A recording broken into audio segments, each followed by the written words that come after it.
All right, lift off and the clock has started. Hey everyone, and welcome back to UK Space News. Now, we start this week with some rather bittersweet news, because it was announced that Tim Peake has retired from active astronaut duties. Of course, Tim was a member of the European Space Agency's Astronaut Corps, having first joined up in 2009.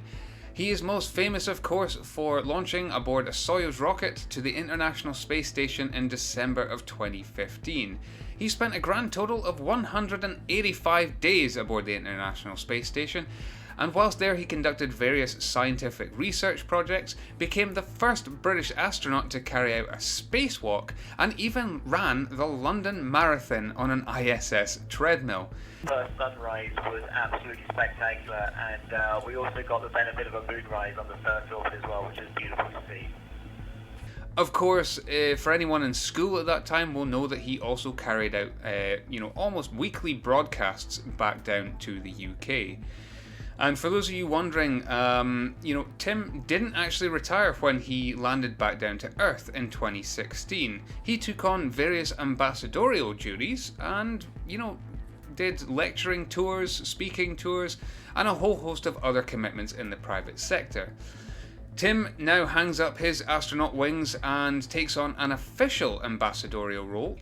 Of course, he's also still on the advisory board for Skyrora, so there's plenty to keep him busy.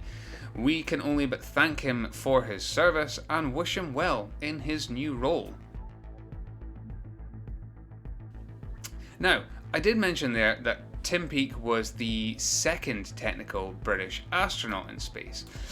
And I need to clarify that because Tim Peake, after Helen Sharman, was only the second astronaut born in the UK to fly to space bearing the Union flag on his left arm. Of course, there have been other astronauts who have gone to space born in the UK, most notably Michael Foale, who was part of 5 space shuttle missions and also travelled to the International Space Station aboard a Soyuz rocket. But he was a dual British-American citizen, and he was part of NASA's astronaut corps, so he flew under an American flag. In fact, pretty much most of the others, apart from David Mackay, who is currently Virgin Galactic's chief pilot and is actually the first person from Scotland to fly in space. But obviously, we all have our feelings on whether or not Virgin Galactic and Blue Origin, with their little, theme park hopper rides, actually class as astronautical missions. David Mackay, I would say, is probably the only person to fly on board Virgin Galactic who could realistically class themselves as an astronaut, given that he, pilots the aircraft and actually carries out work whilst on board. Although granted, with Virgin Galactic there have been some scientific research projects that last all of 5 or 10 minutes. But anyway, there have been others, and they include Mark Shuttleworth, Piers Sellers, Nicholas Patrick, Richard Garriott, who was the first self-funded tourist to the International Space Station. He is also British American. Mark Shuttleworth was British South African, and most of these folks have flown with NASA, so they didn't fly under the British flag, which makes Helen Sharman and Tim Peake even more notable.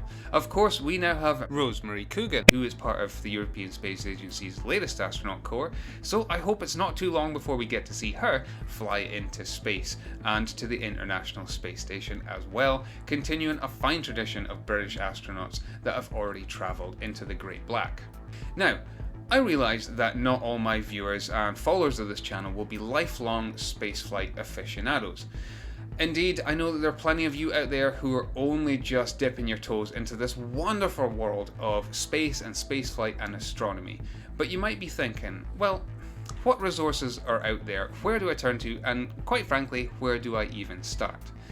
Well, I want to give a shout out to my man UK Space Chris, because just like you, he is a lifelong fan of space and spaceflight and astronomy, and he is now beginning a journey of discovery, keen to expand his knowledge and learn all that he can about these wonderful subjects. And he's decided to share that journey with the world through his new channel at UK Space Chris. Along the way, he'll be sharing his experiences, sharing resources for you all, as well as compiling a monthly calendar of things to look forward to as far as space is concerned. And best of all, he's invited you to join along with him on his journey. So, after you're finished this video, click the link in the description below and head on over to @UKSpaceChris to join along with him on your very own journey of discovery through the stars. Now, in other business from this past week, it was announced that the UK Space Agency has awarded an additional £50 million worth of funding to the European Space Agency's satellite telecommunications project. And this round of funding will see additional funds given to companies engaged in telecommunications, ranging from 5G to mobile communications, to broadband services, to GPS navigation type services, as well as Earth imaging and observation programs. So it really does continue the UK government's commitment to funding further European Space Agency projects. And I'll be perfectly honest with you, I do not politicise this channel whatsoever, but following Brexit, pretty much most of us in the spaceflight community were really worried about what was going to happen with our joint projects with the European Space Agency. Those of you out there who don't realise that the UK was a founding member of ESA back in 1975, and through the decades we have been one of ESA's biggest financial contributors.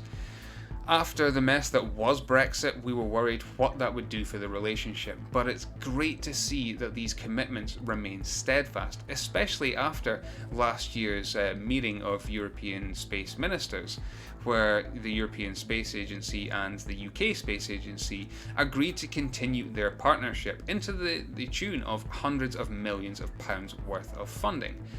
Of course, it's also good news because it means that the UK Space Agency and all of these companies in the UK engaged in spaceflight activities can continue to be open to various different projects from around the world, including NASA's Artemis project.